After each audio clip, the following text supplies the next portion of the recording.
Lecture में मैंने आपको बताया नेटवर्किंग के बारे में, मैंने आपको बताया कि नेटवर्क क्या होता है, ठीक है। फिर मैंने आपको बताया कि एक्टिविटी क्या होती है, इवेंट क्या होता है और टाइप्स ऑफ इवेंट्स वगैरह मैंने आपको बताया। इसके अलावा मैंने आपको बताया डमी क्या होता है, हम डमी का इस्तेमाल क्यों करते हैं, ठीक है।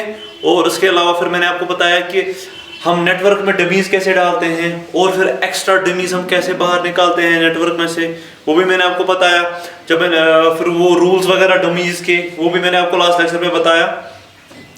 अब इस लेक्चर में हम चलेंगे पहले नेटवर्क टेक्निक की ओर, which is known as PERT, ठीक है।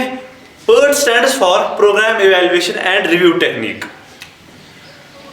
जो PERT है, PERT एक मैनेजमेंट टूल है जो यूज किया जाता है to plan a project, to control a project और to review the progress of a project, ठीक है। मैंने कहा PERT एक मैनेजमेंट टूल है जो इस्तेमाल किया जाता है किसी प्रोजेक्ट को प्लान करने के लिए, किसी प्रोजेक्ट को कंट्रोल करने के लिए या किसी प्रोजेक्ट की प्रोग्रेस को रिव्यू करने के लिए कि ये प्रोजेक्ट कहां पहुंचा, वो रिव्यू करने के लिए हम PERT का इस्तेमाल करते हैं, ठीक है। PERT डेवलप हुई 1958 टू 1960 में, ये डेवलप हुई और इसको डेवलप किया यूएस नेवी ने। यूएस नेवी इसको डेवलप किया यूएस नेवी ने along with A management consultancy, किसी मैनेजमेंट कंसल्टेंसी के साथ यूएस नेवी ने इसको डेवलप किया। तो उस टाइम एक प्रोग्राम चल रहा था वहां पे, एक प्रोग्राम डेवलप हो रहा था वहां पे, एक मिसाइल प्रोग्राम डेवलप हो रहा था यूएसए में। तो उस मिसाइल प्रोग्राम का नाम था पोलरिस मिसाइल मिशन, ठीक है। मैंने कहा जब ये PERT डेवलप हुआ उस टाइम एक मिसाइल प्रोग्राम डेवलप हो रहा था यूएस में और उस मिसाइल प्रोग्राम का नाम था पोलरिस मिसाइल मिशन। अब किसी भी प्रोजेक्ट के लिए उसकी ड्यूरेशन जो है वो बहुत इंपॉर्टेंट कैरेक्टरिस्टिक है। क्यों? क्योंकि उस प्रोजेक्ट की इकोनॉमी जो है उसकी ड्यूरेशन पे ही डिपेंडेंट है। अगर कोई प्रोजेक्ट हमारे स्टिपुलेटेड टाइम पे कंप्लीट नहीं होता है, मींस अगर कोई प्रोजेक्ट अपने स्टिपुलेटेड टाइम से ज्यादा लेता है तो ऑब्वियसली वो प्रोजेक्ट हमारे लिए इकोनॉमिक नहीं रहेगा। अब इस प्रोजेक्ट की ड्यूरेशन किस पे डिपेंडेंट है? इस प्रोजेक्ट की ड्यूरेशन जो है वो डिपेंडेंट है time taken by the individual activities, कि इस प्रोजेक्ट में जो इंडिविजुअल एक्टिविटीज है वो कितना टाइम लेंगी, उसी पे ओवरऑल प्रोजेक्ट ड्यूरेशन डिपेंडेंट है, ठीक है। अब इंडिविजुअल एक्टिविटीज कितना टाइम लेंगे वो उनका एस्टिमेट रखना बहुत डिफिकल्ट है। क्यों? क्योंकि जो प्लानर है उसको पास्ट एक्सपीरियंस होनी चाहिए कि पास्ट में इन एक्टिविटीज ने कितना टाइम लिया, उस हिसाब से वो यहाँ पे उन एक्टिविटीज में टाइम एस्टिमेट रखेगा कि ये एक्टिविटी इतना टाइम लेगी, ये एक्टिविटी इतना टाइम लेगी। फॉर एग्जाम्पल, मान लो आपका प्रोजेक्ट है, उसमें पहली एक्टिविटी जो है वो एक्सकवेशन है, तो जो प्लानर जो है वो देखेगा पास्ट प्रोजेक्ट्स में एक्सकवेशन में कितना टाइम लगा, तो उसी हिसाब से वो यहाँ पे एक्सकवेशन जो एक्टिविटी है उसमें टाइम एस्टिमेट रखेगा कि इसमें इतना टाइम लगेगा, ठीक है। अब अगर इस प्रोजेक्ट में कुछ एक्टिविटीज ऐसी हैं जिनमें कोई पास्ट एक्सपीरियंस नहीं है, कोई पास्ट डेटा नहीं अवेलेबल है, तब उन एक्टिविटीज में टाइम एस्टिमेट रखना बहुत डिफिकल्ट है, रादर इम्पॉसिबल है। और जो PERT जो है, PERT टेक्निक डेवलप हुई है इन्हीं प्रोजेक्ट्स के लिए, ठीक है। PERT टेक्निक डेवलप हुई इन्हीं प्रोजेक्ट्स के लिए जिनमें एक्टिविटीज में कोई प्रीवियस डाटा अवेलेबल नहीं है, मींस जो एक्टिविटीज जो है पहली बार होती हो, उन प्रोजेक्ट्स के लिए जो है PERT डेवलप किया गया था। अब चूंकि इनमें हमें एक्टिविटीज में हमें टाइम पता नहीं होता है, तो हम इन एक्टिविटीज में टाइम एस्टिमेट रखते हैं based on the probabilistic methods, means हम प्रोबेबिलिटी के मेथड्स यूज करते हैं इन एक्टिविटीज में टाइम एस्टिमेट डालने के लिए। नेक्स्ट टॉपिक है हमारा टाइम एस्टिमेट्स। चूंकि मैंने आपको कहा कि PERT हम उन प्रोजेक्ट्स के लिए यूज करते हैं जिनमें एक्टिविटीज में हमें टाइम नहीं पता होता है कि उनकी एक्टिविटीज में कितना टाइम लगेगा। क्यों? क्योंकि कोई पास्ट प्रीवियस डेटा हमारे पास अवेलेबल नहीं होता है। तो मैंने आपको कहा कि उन एक्टिविटीज में टाइम देखने के लिए फिर हम प्रोबेबिलिस्टिक मेथड्स यूज करते हैं, ठीक है। तो उन प्रोबेबिलिस्टिक मेथड्स में हम 3 टाइम एस्टिमेट्स लेते हैं। तो पहला टाइम एस्टिमेट जो है उसको हम कहते हैं ऑप्टिमिस्टिक टाइम एस्टिमेट। ठीक है, तो मैंने कहा हम 3 टाइम एस्टिमेट्स लेते हैं। तो पहला जो टाइम एस्टिमेट है that is known as optimistic time estimate या simply optimistic time which is denoted by small T O. ठीक है, ऑप्टिमिस्टिक टाइम क्या होता है? ऑप्टिमिस्टिक टाइम वो सबसे कम टाइम होता है जो एक एक्टिविटी लेगी कंप्लीट होने के लिए, बट अंडर आइडियल कंडीशंस। मैंने कहा ऑप्टिमिस्टिक टाइम वो टाइम सबसे कम टाइम होता है, वो कम टाइम होता है जो एक्टिविटी ले सकती है कंप्लीट होने में, बट अंडर आइडियल कंडीशंस। ये सबसे कम टाइम है जिसमें एक एक्टिविटी कंप्लीट हो सकती है। ये सबसे कम टाइम है जिसमें एक एक्टिविटी कंप्लीट हो सकती है, बट अंडर आइडियल कंडीशंस। अब इसका क्या मतलब है मैं समझाऊंगा आपको। फॉर एग्जाम्पल, पहली एक्टिविटी वही ले लो जो हम लेते हैं, एक्सकवेशन। एक्सकवेशन एक एक्टिविटी है, ठीक है। मान लो आप मैन्युअली एक्सकवेशन करते हो, ठीक है, मींस लेबरर्स एक्सकवेट कर रहे हैं सॉइल को, तो सबसे कम टाइम जो इन लेबरर्स को लगेगा इस सॉइल को एक्सकवेट करने में, उसको हम कहते हैं optimistic time, but under ideal conditions. Ideal conditions in the sense कि कोई क्या कहते हैं इसको, क्लाइमेटिक हैजर्ड नहीं आ रही है, बारिश कभी नहीं आएगी जब ये एक्सकेवेट कर रहे हैं, और जो लेबरर्स है वो कंटिन्यूसली कर रहे हैं, कोई मतलब टाइम ज़ाया नहीं कर रहे हैं, मीन्स आइडियल कंडीशंस हम मानते हैं यहाँ पे, आइडियल कंडीशंस। और भी कोई कंस्ट्रेंट नहीं है, लेबर्स टाइम पे आते हैं, टाइम पे कंप्लीट करते हैं, बहुत कम टाइम वेस्ट कर रहे हैं। अगर हम ये सब कंसिडर करें और फिर हम देखेंगे कि इस एक्टिविटी को सबसे कम टाइम कितना लगेगा, that time is known as optimistic time. तो दूसरा टाइम एस्टिमेट है उसको हम कहते हैं पेसिमिस्टिक टाइम। पेसिमिस्टिक टाइम या pessimistic time estimate which is denoted by small tp subscript p। ठीक है, अब पेसिमिस्टिक टाइम क्या होगा? पेसिमिस्टिक टाइम ये वो मैक्सिमम टाइम है जिसमें एक एक्टिविटी कंप्लीट हो सकती है under abnormal conditions, under worst conditions. ठीक है, मैंने कहा पेसिमिस्टिक टाइम वो मैक्सिमम टाइम है जिसमें एक एक्टिविटी कंप्लीट हो सकती है under abnormal situations, under worst situations, जो मैक्सिमम टाइम एक एक्टिविटी ले सकती है कंप्लीट होने के लिए। तो फॉर एग्जांपल यही एक्सकेवेशन ही मान लो, ठीक है, तो इसमें आप वर्स्ट कंडीशन क्या देख सकते हो? मान लो बारिश हो रही है कंटिन्यूसली 4-5 दिन, उसके बाद मजदूरों की हड़ताल भी हो गई, तो मजदूर भी नहीं आए, उन दिनों भी मजदूर काम नहीं आए, काम करने नहीं आए।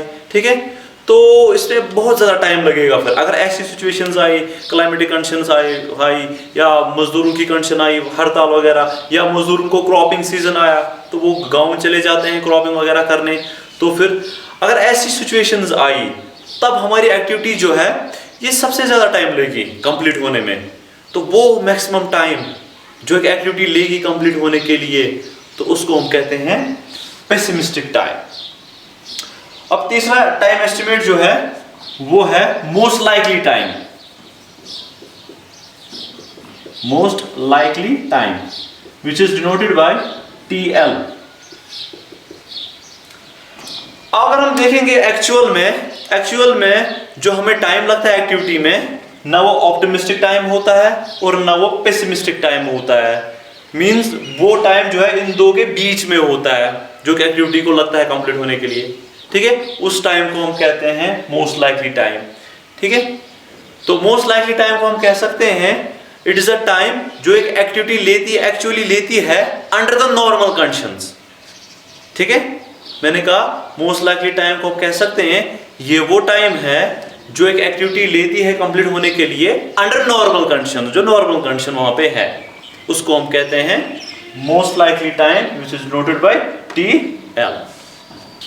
अब इन तीन टाइम एस्टिमेट्स के अलावा एक और टाइम एस्टिमेट होता है जिसको हम कहते हैं एक्सपेक्टेड टाइम। ये अलग से लिख लो, expected time which is denoted by TE। ठीक है, मैंने कहा इन तीन टाइम एस्टिमेट्स के अलावा एक और टाइम एस्टिमेट होता है जिसको हम कहते हैं एक्सपेक्टेड टाइम एस्टिमेट या simply expected time which is denoted by TE। अब ये एक्सपेक्टेड टाइम क्या है? ये सिंपली है weighted average of these 3 time estimates. ठीक है, मैंने कहा expected time is simply the weighted average of optimistic time, most likely time and pessimistic time. ठीक है, इसकी एक फॉर्मूला आपको याद रखनी पड़ेगी। जो एक्सपेक्टेड टाइम होता है टीई, वो होता है बराबर optimistic time plus 4 times most likely time plus pessimistic time divided by 6। ठीक है, ये फॉर्मूला डिराइव करने की जरूरत नहीं है, आपको ऐसे याद रखना पड़ेगा। Expected time is equal to optimistic time plus 4 times most likely time plus pessimistic time divided by 6। ठीक है, यूजुअली जब आप देखोगे क्वेश्चंस में, जब एक्टिविटी टाइम देके होगा, या तो वो देके होगा इन 3 टाइम एस्टिमेट्स में, या फिर डायरेक्टली देके होगा एक्सपेक्टेड टाइम, ये टाइम देके होगा। ठीक है, ये सारे आप, ये सब चीज आप आगे क्वेश्चंस में सीखोगे। अब हम यहाँ पे एक सिंपल सा क्वेश्चन करेंगे। क्वेश्चन आपकी स्क्रीन पे ये है। ठीक है, ये नेटवर्क है। अभी आप इस नेटवर्क की ओर देखो। ठीक है, आप वीडियो को पॉज कर सकते हो और ये क्वेश्चन जो है कॉपी कर सकते हो, ये नेटवर्क कॉपी कर सकते हो। तो क्वेश्चन हमें यहाँ पे कह रहा है कि यहाँ पे एक नेटवर्क देके है, इस नेटवर्क में हर किसी एक्टिविटी में 3 टाइम्स एस्टिमेट देके है। तो हमें बताना है एक्सपेक्टेड टाइम, हमें बताना है हर किसी एक्टिविटी का। ठीक है, तो उसके अलावा क्वेश्चन हमें कह रहा है कि find the critical path of this network. हमें बताना है क्रिटिकल पाथ कौन सा होगा इस नेटवर्क का। क्रिटिकल पाथ वो पाथ होगा जिसमें सबसे ज्यादा टाइम लगेगा, वो मैं आपको आगे समझाऊंगा। ठीक है, पहले हम इस नेटवर्क की ओर देखेंगे। इसमें हर किसी एक्टिविटी में 3 टाइम एस्टिमेट्स देके है। फॉर एग्जाम्पल एक्टिविटी 1, 2 अगर हम लेंगे, इसमें 7, 9, 13 टाइम एस्टिमेट्स देके है। मीन्स 7 होगा ऑप्टिमिस्टिक टाइम, 9 होगा मोस्ट लाइकली टाइम एंड 13 होगा पेसिमिस्टिक टाइम। इसी तरह हर किसी एक्टिविटी में 3 टाइम एस्टिमेट्स देके है।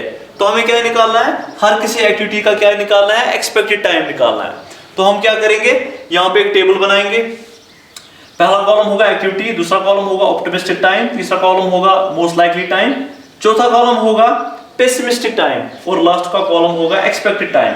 एक्सपेक्टेड टाइम की फॉर्मूला आपको पता है, वो होती है बराबर optimistic time plus 4 times most likely time plus pessimistic time divided by 6। ठीक है, तो सबसे पहले हम देखेंगे एक्टिविटी 1, 2। एक्टिविटी 1, 2 में ऑप्टिमिस्टिक टाइम 7 है, पेसिमिस्टिक 13 है और मोस्ट लाइकली 9 है। तो यहाँ पे हम लिखेंगे अपने अपने कॉलम्स में। फिर इसका निकालेंगे एक्सपेक्टेड टाइम, वो कितना आएगा, ये फॉर्मूला यूज करके वो आ रहा है 9.33। इसी तरह हर किसी एक्टिविटी का हम सिमिलरली क्या निकालेंगे, एक्सपेक्टेड टाइम निकालेंगे, बिल्कुल सेम प्रोसीजर में। ठीक है, फॉर एग्जांपल मैं ये वाली एक्टिविटी लूंगा 5, 7 में ऑप्टिमिस्टिक टाइम कौन सा है 4, मोस्ट लाइकली टाइम है 6 और पेसिमिस्टिक टाइम है 9। यहाँ पे लिखा मैंने 4, 6, 9। फिर इसका एक्सपेक्टेड टाइम क्या होगा, वो मैंने इस फॉर्मूला, ये फॉर्मूला यूज करके वो मैंने निकाली है यहाँ पे 6.16। तो इसी तरह हमने हर किसी एक्टिविटी का एक्सपेक्टेड टाइम निकाला इस ग्राफ पे। तो क्वेश्चन का एक पार्ट कंप्लीट हो गया। अब नेक्स्ट पॉइंट हमें यहाँ पे है कि क्वेश्चन कह रहा है कि हमें बताना है कि मोस्ट क्रिटिकल पाथ कौन सा होगा। मोस्ट क्रिटिकल पाथ वो पाथ होता है जो सबसे ज्यादा टाइम लेता है। अगर हम यहाँ पे देखेंगे from initial node to final node, initial node ये है, फाइनल नोड ये है। Initial node to final node जाने के लिए हमारे पास कितने पाथ है? पहला पाथ होगा 1, 2, 5, 8, 10 एक पाथ है। ठीक है, इसी तरह एक और पाथ होगा 1, 2, 5, 7, 10 एक और पाथ है। इसी तरह 1, 3, 7, 10 एक और पाथ है। इसी तरह 1, 4, 6, 9, 10 एक और पाथ है। तो that means from going initial node to final node हमारे पास यहाँ पे 4 पाथ है। अब इन 4 पाथ में क्रिटिकल पाथ कौन सा होगा? इन 4 पाथ में क्रिटिकल पाथ वही पाथ होगा जिसमें टाइम सबसे ज्यादा लगेगा। ठीक है, वही होगा क्रिटिकल पाथ। इसको क्रिटिकल पाथ इसलिए कहते हैं क्योंकि प्रोजेक्ट की ड्यूरेशन जो है इसी क्रिटिकल पाथ पे डिपेंडेंट होती है। क्यों? क्योंकि सबसे ज्यादा टाइम इसी पाथ को लगता है कंप्लीट होने में। तो हम क्या करेंगे, यहाँ पे सिंपली इन 4 पाथ्स के टाइम एस्टिमेट्स निकालेंगे और जिस पाथ में सबसे ज्यादा टाइम एस्टिमेट आता है वही होगा हमारा क्रिटिकल पाथ। तो सबसे पहले हम लेंगे पाथ 1, 2, 5, 8, 10। पाथ 1 2 5 8 10। तो समेशन ऑफ एक्सपेक्टेड टाइम कितना आएगा? सबसे पहले पाथ 1 2 में एक्सपेक्टेड टाइम कितना है? 9.33 प्लस 2 5 पे एक्सपेक्टेड टाइम कितना है? 7.16। इसी तरह 5 8 में एक्सपेक्टेड टाइम कितना है? 5.16 प्लस इसी तरह 8 10 में एक्सपेक्टेड टाइम कितना है? 12.0। तो ये सब जब ऐड अप करोगे तो टोटल जो आएगा एक्सपेक्टेड टाइम आ रहा है इस पाथ का, वो आ रहा है 33.65। ठीक है। सिमिलरली अब हम लेंगे पाथ 1 2 5 7 10। पाथ 1 2 5 7 10। अब ये वाला पाथ लेंगे तो इस पाथ में निकालो एक्सपेक्टेड टाइम कितना होगा। तो वो कितना आएगा? वो आएगा पहले 1 2 का कितना है? 9.33 प्लस 2 5 का कितना है? 7.16 प्लस 5 7 का कितना है? 6.16 प्लस 7 10 लास्ट वाली एक्टिविटी इसमें। तो 7 10 का एक्सपेक्टेड टाइम है 11.16। तो जो टोटल एक्सपेक्टेड टाइम इसमें आ रहा है वो आ रहा है 33.81। हो गया ये पाथ भी। अब हम लेंगे पाथ 1 3 7 10। 1 3 7 10। तो समेशन ऑफ एक्सपेक्टेड टाइम कितना आएगा? पहले 1 3 का कितना है एक्सपेक्टेड टाइम? 7.0 प्लस उसके बाद है 3 7 का कितना है एक्सपेक्टेड टाइम? 14 प्लस 7 10 का कितना है एक्सपेक्टेड टाइम? 11.16। तो जब आप इसको ऐड करोगे तो एक्सपेक्टेड टाइम हमें आ रहा है 32.16। ठीक है। हो गए ये 3 पाथ। अब एक और पाथ बचा है 1 4 6 9 10। तो पाथ 1 4 6 9 10। ठीक है। तो समेशन ऑफ एक्सपेक्टेड टाइम निकालो इसका, कितना आएगा? अब 1 4 का कितना एक्सपेक्टेड टाइम है? 8.33 प्लस 4 6 का कितना है? 6.33 प्लस 6 9 का कितना है? 4.16 प्लस 9 10 का कितना है? 14.5। तो ये सब जब आप ऐड करोगे तो जो टोटल एक्सपेक्टेड टाइम आ रहा है वो आ रहा है 33.32। ठीक है। तो चारों पाथ्स के हमने क्या निकाले? एक्सपेक्टेड टाइम निकाले। तो सबसे ज्यादा किस पाथ का एक्सपेक्टेड टाइम आ रहा है? सबसे ज्यादा एक्सपेक्टेड टाइम किस पाथ का आ रहा है? वो ये आ रहा है 33.81। तो दैट मींस ये वाला पाथ जो होगा ये होगा हमारा मोस्ट क्रिटिकल पाथ या सिंपली क्रिटिकल पाथ। अगर हम देखेंगे ये कौन सा पाथ है? 1 2 2 5 7 10। तो ये हो गया 1 2 2 5। ठीक है। 5 7। ठीक है। 7 10। तो ये होगा हमारा मोस्ट क्रिटिकल पाथ। हालांकि क्रिटिकल पाथ निकालने के लिए हमारे पास कुछ और मेथड्स हैं सच एज स्लैक वगैरह, वो आप आगे देखोगे।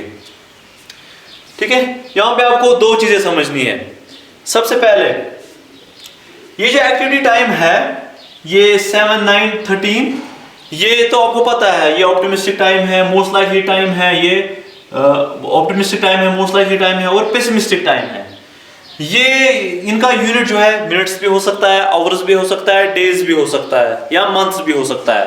ठीक है। तो इसलिए यहाँ पे क्वेश्चन में भी यूनिट्स का जिक्र नहीं किया गया है। ठीक है। मैंने कहा इनके यूनिट टाइम जो देखे हैं यहाँ पे एक्टिविटी टाइम, इनके यूनिट्स नहीं देखे हैं। ये डेज भी हो सकता है, मिनट्स भी हो सकता है, आवर्स भी हो सकता है, मंथ्स भी हो सकता है। ठीक है। तो इसलिए इस क्वेश्चन ने मेंशन नहीं किया है। अब दूसरी बात, अगर आप देखोगे इस एक्टिविटी टाइम में ये सारे एक्टिविटी टाइम जो देखे हैं ये असेंडिंग ऑर्डर में है। मीन सबसे पहले कम, उसके बाद उससे ज्यादा, उसके बाद उससे ज्यादा। तो जो सबसे कम है वो आपको पता है वो होगा ऑप्टिमिस्टिक टाइम, उसके बाद होगा मोस्ट लाइकली टाइम और जो सबसे हाईएस्ट होगा वो होगा पेसिमिस्टिक टाइम।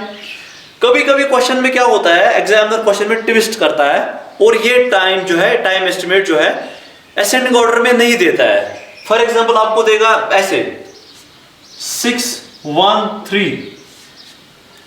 तो यूजुअली बच्चे क्या करते हैं, बच्चे यही गलती करते हैं, तो ये लेते हैं ऑप्टिमिस्टिक टाइम, ये लेते हैं मोस्ट लाइकली टाइम, और ये लेते हैं पेसिमिस्टिक टाइम। बट ये बिल्कुल गलत है, यहां पे आपको करेक्ट करना है। पहले जो सबसे कम होगा वो होगा ऑप्टिमिस्टिक टाइम, जो उसके बाद होगा वो होगा मोस्ट लाइकली टाइम, जो उसके बाद होगा वो होगा पेसिमिस्टिक टाइम, ऐसे। तो इस चीज का आपको ख्याल रखना पड़ेगा।